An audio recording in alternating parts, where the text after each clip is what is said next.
Today I'm gonna review the Yakuza RPGs with no BS and interruptions. That means you get the hell out of here, you get the hell out of here, and especially you get the hell out of here.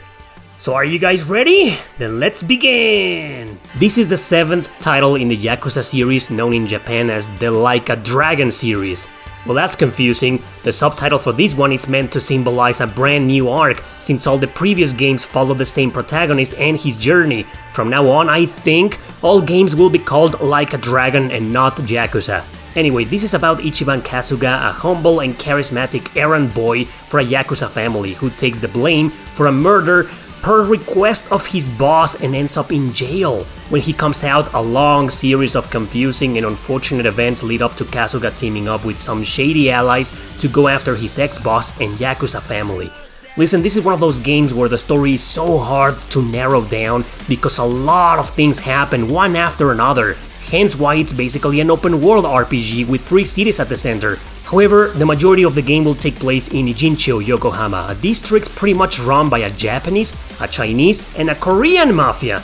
All you need to know is that this game has a terrific story, one of the best I've seen in a modern JRPG so far. I mentioned it was an open world. You can go anywhere you want within the confines of the city, perform all sorts of side quests, minigames, and bonding events. The minigames I usually skipped, but there were a few I enjoyed now and then.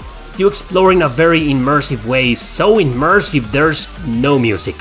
Yeah, except for scenes and battles of course, but there's no town theme or anything. The sounds of the district will accompany you everywhere you go. Now this game has random encounters. You can see the enemies on the map and a few feet away from you and escape if you want to, but if you don't, you'll get into a battle. An excellent turn-based system will meet you there. Up to 4 active members can participate using regular attacks, abilities, items, and combination attacks called team tags. Terrain can affect a bit, including objects lying around, which is why you see both enemies and allies moving around.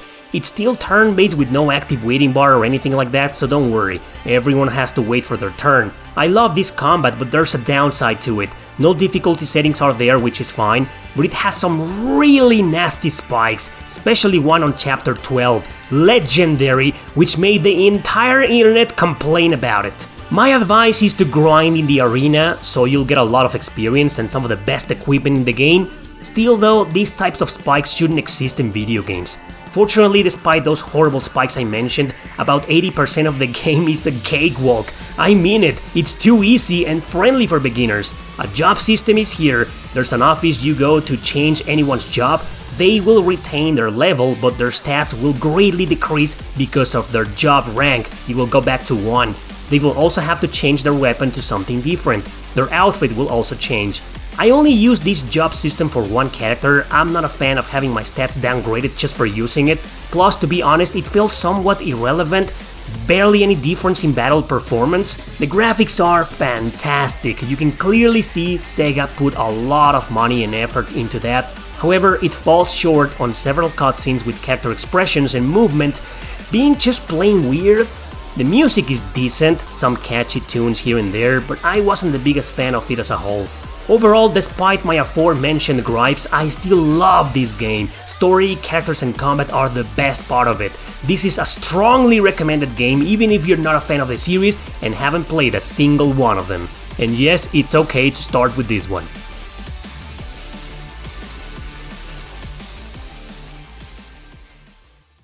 Released on PS4, PS5, Windows, and Xbox consoles, this is, like its predecessor, a turn-based RPG. Honestly though, everything was perfectly wrapped up in the first game that I didn't feel like it needed a sequel, but after playing it, I can clearly see why it was made, to clarify 10,000 plot holes that most people probably missed in the first one. Now, in Infinite Wealth, Kasuga returns as a protagonist here, alongside the rest of the main cast seen before. He now works at Hello Work, trying to help former Yakuza to get back on their feet and have a normal job. That quickly backfires when a cowardly YouTuber tries to ruin his reputation, exposing him as something he's not. Wow, doesn't that sound very familiar? Anyway, you know this series, a million different things happen that lead one problem to another, up to the point where Kasuga ends up in Hawaii looking for his real mother. What the hell, man? However, there's a second protagonist, and that is none other than Kazuma Kiryu, the main character of nearly every single Yakuza game in existence. This presents a bit of a problem here, since Kiryu is basically here to wrap things up for good after all the previous Yakuza games, which means it spoils several major events that happen across the series. As a result, while having a killer story, an excellent dark and mature narrative, the games are now like the Trails series, spoiling events to you to kinda force you to go back and start from the very first Yakuza ever. Gameplay wise, we've got 3 cities now to interact with: Yokohama and Kamurocho again, but also Honolulu in Hawaii.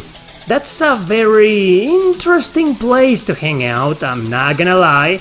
I never knew this game will stand out so much in fan service. And man, not to spoil the surprise, but men of culture out there need to know that Sonji is now a playable character. Oh yeah! Several chapters will elapse until each starts focusing on only one protagonist and their party, and so on. So back is the semi-open world exploration the series is known for. You can walk around wherever you want and get into any type of side quest or minigame, but there are some enemy encounters lurking around there.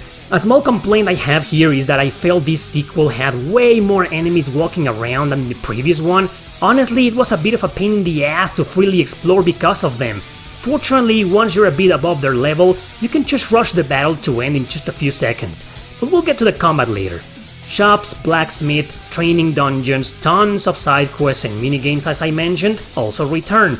Some of them are new. I cannot believe you can now play as the equivalent of Uber Eats and go around picking up food to deliver.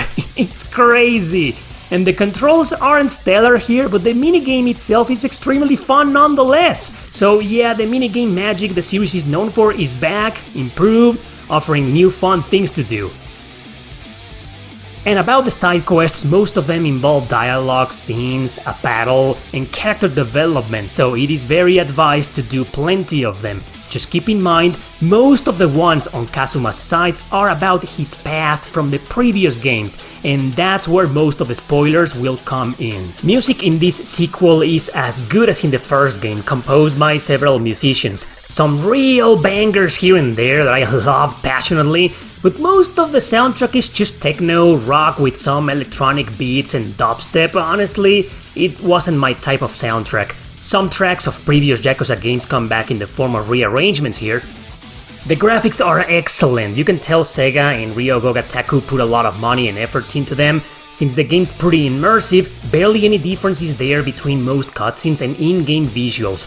But there are some major cutscenes that look incredible. That's where most of the budget went into, and it sure shows. Combat is turn-based once again, where every character can move around within a limited area to a better position to attack their enemies, and of course interact with the environment like using nearby objects as weapons to attack for one turn. Combination attacks, known as tag teams moves, returned, and new features like combos between characters are included. Finally, everyone has their own unique skills to them, including powerful essences, which are basically special attacks. If you play the first game, you probably remember it didn't have difficulty settings and there was a massively huge spike in the late chapter, so compared to that, is this sequel just as challenging? It is. And there's also no difficulty settings. A huge spike is also included in the late chapter, but nowhere near as crazy as the one from before, thankfully. Still, I won't lie to you, grinding will be absolutely necessary every now and then. You can use the secret dungeons in Yokohama and Honolulu for that, and there's a lot of rewards for doing so. Back is also the job system, and you can change anybody's job when others are unlocked. But remember that stats are rearranged for every job, so you need to train again, which means more grinding. Going back to the job system and combat, Kazuma is a special character. I don't recommend changing his job since his native one breaks down in 3 different fighting styles that you can later train. Actually, you train them by watching memories and reminiscing in the side quests that I mentioned.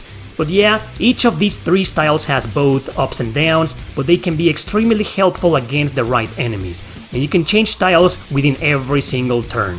Now, remember the first game and its bonding system? Well, that's also back with stats like charisma, soul, passion, intellect, etc. for both characters. These are increased by watching special bonding dialogue scenes with a choice system between one protagonist and one party member. How you unlock these scenes requires you to find random small bits of dialogue around town, which increases their level. Every 10 levels you'll get a new scene and so on until their arc reaches a conclusion. I love doing this because this is a game with excellent character development, so therefore I felt like I was handsomely rewarded. Now, let's talk about the censorship controversy the game had. It'll shock you to know, if you don't already, that it wasn't a localization team that altered some dialogue scenes here. Nope, it was the Japanese studio themselves, Ryogo Gataku.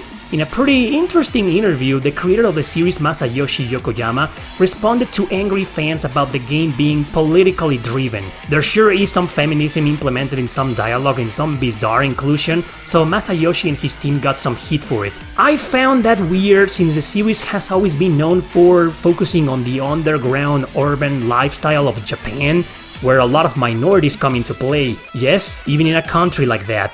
But I've also seen a crap ton of duality in the series, as in never being quite sure if there's an agenda to be followed or if it's simply the mentality of the studio. As I said before, Infinite Wealth's packed with fan service and sexy outfits, a lot of political incorrectness, statements against streaming websites, corporate corruption, cultist and fanatic mentality, which is something very relevant nowadays as a metaphor of today's society. So in the interview, Masayoshi claimed nothing was altered for woke audiences in the West. Rather, they wrote all dialogue like that because that's what they believe in. I'm honestly not sure what to make of this, but if there's one thing that's for sure, is that the series has been known for this very same type of duality for quite some time. Up to you if you want to support studios like this. I will say what I usually say though, don't buy games at launch, wait for their price to drop and preferably get them from a third party. Whatever the case, this sequel is still a masterpiece. I resent some of the dialogue and highly question the developer pretty much auto-censoring the script, but man, the story is still absolutely incredible with mature themes, confrontational themes, in a very immersive style. There's so much to do and so much fun to have gameplay-wise. One where even going through side quests and dumbass battles like the Sujimon, which is a funny minigame ripoff of Pokemon, is completely worth it. I wish we could have more JRPGs with this level of mature and realistic storytelling. The dual protagonist feature was a fantastic idea, though I maintain my criticism towards the marketing strategy, spoiling a lot of events from the previous games to convince gamers to buy the previous games.